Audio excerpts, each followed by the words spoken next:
Eric Drouet was going out last night to organise, he says, a gathering in Place de la Concorde in Paris. Made an announcement on social media saying, come there with me. We're going to lay candles to the 10 victims who died since these protests started on consecutive Saturdays since the 17th of November. The police didn't quite see it that way. They said, you haven't put in a request, a formal request for this protest to take place. Therefore, what you're doing is illegal. That's why they moved in. As you can see from the pictures behind me, his arrest took place. It was quite a muscular arrest by the police. And now he faces even more charges on top of the ones that he already faces from the 22nd of December for carrying a banned weapon and provoking the police then. So that's the situation. He's still under arrest at this current moment, and he has quite a big fine facing of €7,500 if he's found guilty, and a 6-month prison term. Well, critics of Macron's government, they're saying that this is an abuse of power. Drouet himself clearly is not very happy about this. Is he right to complain?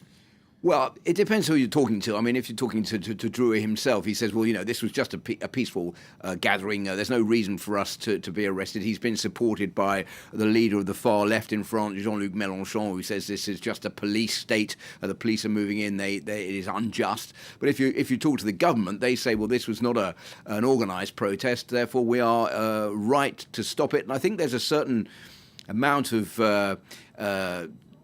worry on the part of the law and order forces, because there's been so much violence during these yellow vest protests on consecutive Saturdays since the 17th of November that they're very worried that an unorganised protest, like all of these ones have been, could degenerate and could cause even more violence. So any threat by anybody that they're going to protest, or a feeling they might protest, is going to make them want to move in to stop anything from happening. Of course, if you're talking to the yellow vest movement, they just say this is provocation and we should have been allowed to put these candles down on the ground and nothing more would have happened.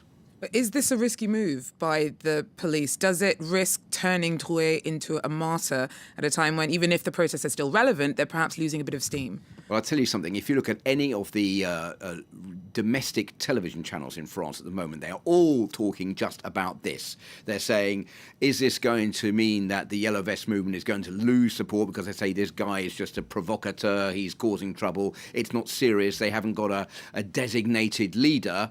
Or does it mean that this is going to provoke even more anger in France about the fact that the government is not handling this as it should, and that somebody like Eric Drouet could be a possible good leader for the Yellow Vest movement? So there are arguments on both sides. What the government is saying is, look, you know, we've had this Yellow Vest movement since the 17th of November.